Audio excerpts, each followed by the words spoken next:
आज के अखबार के फ्रंट पेज की खबर है कि गुजरात में 3,500 किलो ड्रग पकड़ी गई है। 3,500 किलो ड्रग। दूसरी खबर यह है, खनन घोटाले में अखिलेश यादव से भी पूछताछ होगी। तीसरी खबर यह है फ्रंट पेज पे ही कि बेनेट यूनिवर्सिटी में 4 दोस्तों ने अपने ही दोस्त की हत्या कर दिया, क्योंकि वो लगातार पिछले 3-4 साल से ड्रग पार्टी किया करता था, शराब की पार्टी किया करता था। अब उसने ड्रग पार्टी करने से मना कर दिया, उसके ही दोस्तों ने उसको मार दिया। एक खबर यह भी है कि तमंचा फैक्ट्री पकड़ी गई। तमंचा फैक्ट्री पकड़ी गई, एक गिरफ्तार। अब यह खबरें तो आपने पढ़ी है कि ड्रग पकड़ी गई। आपने कभी यह खबर पढ़ी कि किसी ड्रग स्मगलर की, ड्रग सप्लाई करने वाले की 100% प्रॉपर्टी जब्त हुई, उसकी नागरिकता खत्म हुई, उसको आजीवन कारावास फांसी हुआ? यह खबर कभी पढ़ी आपने? नहीं पढ़ी होगी। क्यों? क्योंकि ऐसा कानून नहीं है। आपने यह खबर तो पढ़ लिया कि खनन घोटाले में अखिलेश यादव से पूछताछ होगी, फ्रंट पेज की। कभी आपने यह खबर पढ़ी कि किसी खनन माफिया, बालू माफिया, कोयला माफिया की 100% प्रॉपर्टी जब्त हुई, उसको आजीवन कारावास हुआ, उसकी नागरिकता खत्म हुई? आपने नहीं पढ़ी होगी, क्योंकि ऐसा कोई कानून नहीं है। आपने यह भी खबर पढ़ लिया कि ये ड्रग एडिक्ट 4 दोस्तों ने अपने दोस्त की हत्या कर दिया, और जिसकी हत्या किया वो इकलौता लड़का था। याद रखिए, इकलौता लड़का, यानी उसका वंश खत्म हो गया। मारा किसने? 4 दोस्तों ने, वो भी कितने? 19 साल 20 साल के थे।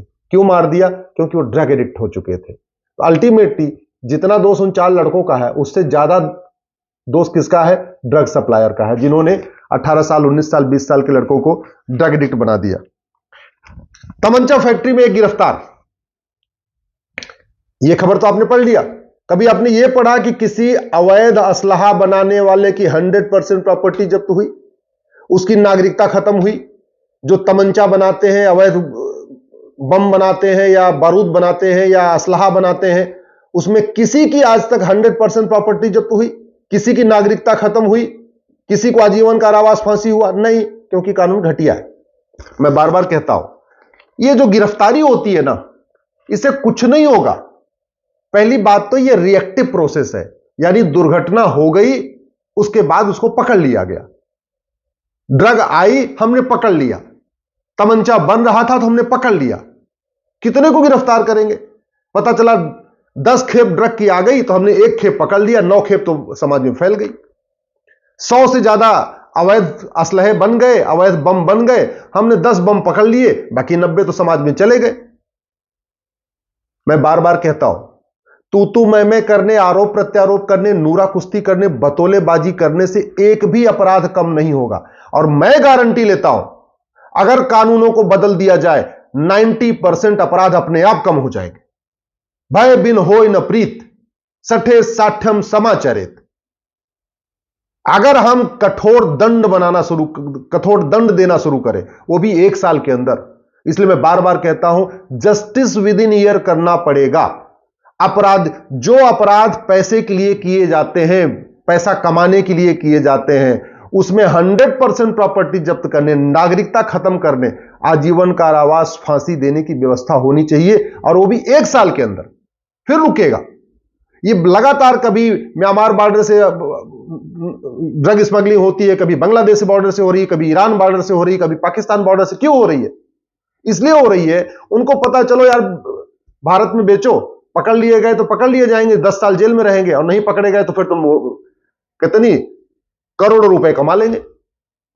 अरे जब खौफ बैठेगा ना कि अगर भारत में पकड़ लिए गए तो साल भर के अंदर फांसी हो जाएगी, तब भारत में आना ड्रग रुकेगा। नहीं तो ये नारकोटिक्स कंट्रोल ब्यूरो पकड़ता रहेगा, ड्रग आती रहेगी, पकड़ता रहेगा, ड्रग आती रहेगी।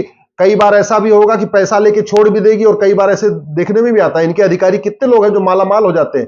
नारकोटिक्स कंट्रोल ब्यूरो के जो इंस्पेक्टर होते हैं, अधिकारी होते हैं, अरबपति करोड़पति क्यों होते हैं? क्योंकि ड्रग आती है, पैसा लेते हैं, पकड़ के छोड़ देते हैं। हाँ, कई बार दिखाने के लिए पकड़ भी लेते हैं, पब्लिश भी कर देते हैं, जिससे उनका रिकॉर्ड भी बना रहे भाई हमने पकड़ा भी है। नहीं तो आपने देखा होगा समीर वानखेड़े, जो शाहरुख खान के बेटे में 20 करोड़ रुपए मांग रहा था। सोचिए जरा, 20 करोड़ रुपए मांग रहा था शाहरुख खान के बेटे को छोड़ने के लिए। अब उसके खिलाफ ईडी का मैटर चल रहा है। मुनाफाखोरी हो रही है, जहां 5 रुपए की लागत का सामान 500 रुपए में बेचा रहा है। यह मुनाफाखोरी राम कथा करने से, कृष्ण कथा करने से, भागवत कथा करने से नहीं रुकेगी। मुनाफाखोरी के खिलाफ कठोर कानून बनाना पड़ेगा। ये जो मिलावटखोरी हो रही है, जहर हमें दिया जा रहा है, मक्खन में मिलावट, तेल में मिलावट, घी में मिलावट, सब्जी में मिलावट, फल में मिलावट। दिल्ली के लोगों की 10 साल उम्र कम हो गई इस मिलावटखोरी के कारण। ये फिल्म बनाने से, सीरियल बनाने से, वीडियो शेयर करने से, इससे नहीं रुकेगा। भय बिन होए न प्रीत, कठोर कानून बनाइए, मिलावटखोरी रुक जाएगी। जस्टिस विद इन ईयर लागू करिए कि मिलावट किया अगर तो साल भर के अंदर नागरिकता भी खत्म होगी, 100% प्रॉपर्टी भी जब्त होगी, आजीवन कारावास, फांसी होगा। मैं गारंटी के साथ कहता हूं, मिलावटखोरी करने वालों का हाथ कांप जाएगा। मिलावट करेंगे नहीं, अंदर से इच्छा भी करेगा, तभी खौफ इतना होगा, मिलावट नहीं करेंगे। अगर आप चाहते हैं माओवाद नक्सलवाद खत्म हो, ये माओवादी नक्सलवादी कितनी बहन बेटियों को विधवा बना चुके हैं, ये माओवादी नक्सलवादी कितनी हमारी माताओं को विधवा बना चुके हैं, कितने बूढ़े मां बाप का सहारा छीन लिया उन्होंने, कितनी बहन बेटियों का सुहाग उजाड़ दिया। ये क्यों बैठे हुए? हमारे पास दंड की व्यवस्था नहीं, कठोर दंड नहीं है। उनको हवाला के जरिए पैसे आ रहा है, उनको काला धन उनको सप्लाई हो रहा है, और हवाला बाजों का और काला धन रखने वालों का ना 100% प्रॉपर्टी जब्त करने का कानून है, ना उनकी नागरिकता आज तक कभी खत्म होती है, ना उनको आजीवन कारावास, फांसी दिया जाता है। ऐसे ही भारत में जो ये जिहाद चल रहा है, मजहबी उन्माद चल रहा है, चीन में क्यों नहीं हो रहा है? चीन में पत्थरबाजी क्यों नहीं होती? सठे साठ्यम समाचरित। आप पत्थरबाजों की, मजहबी उन्माद फैलाने वालों की 100% प्रॉपर्टी जब्त करिए, नागरिकता खत्म करिए, साल भर के अंदर उनको आजीवन कारावास, फांसी दीजिए। मैं गारंटी के साथ कहता हूं, चीन में सब शांति से बैठे हुए ना, आराम से रह रहे हैं चीन में, सब भारत में भी शांत हो जाएंगे। भय बिन होए न प्रीत। कानून घटिया है, न्यायिक व्यवस्था सड़ी हुई है, इसलिए कभी यहां पत्थरबाजी होती है, कभी वहां पत्थरबाजी होती है, कभी वहां पत्थरबाजी होती है। हिमाचल की डेमोग्राफी बदलती जा रही है, उत्तराखंड का पूरा पहाड़ पे कब्जा होता जा रहा है, अवैध निर्माण होता जा रहा है। कैसे? घुसपैठिए आ रहे हैं। घुसपैठिए क्यों आ रहे हैं? बॉर्डर पे 2000 रुपए दे के अंदर आ रहे हैं, फिर अंदर 2000 रुपए में आधार, 2000 रुपए में राशन कार्ड, 2000 रुपए में बर्थ सर्टिफिकेट, 3000 रुपए में ड्राइविंग लाइसेंस, फिर वोटर आईडी में नाम, सारा जुड़वा ले रहे। कैसे हो रहा है? भ्रष्टाचार। भ्रष्टाचार को देशद्रोह घोषित करना ही पड़ेगा, और कोई तरीका ही नहीं है। अब घुसपैठियों की 100% प्रॉपर्टी जब्त करने, नागरिकता खत्म करने, आजीवन कारावास, फांसी देने के लिए कानून बनाइए। मैं गारंटी के साथ कहता हूं, 80% घुसपैठिए खुद ही भाग जाएंगे, एनआरसी भी नहीं करना पड़ेगा।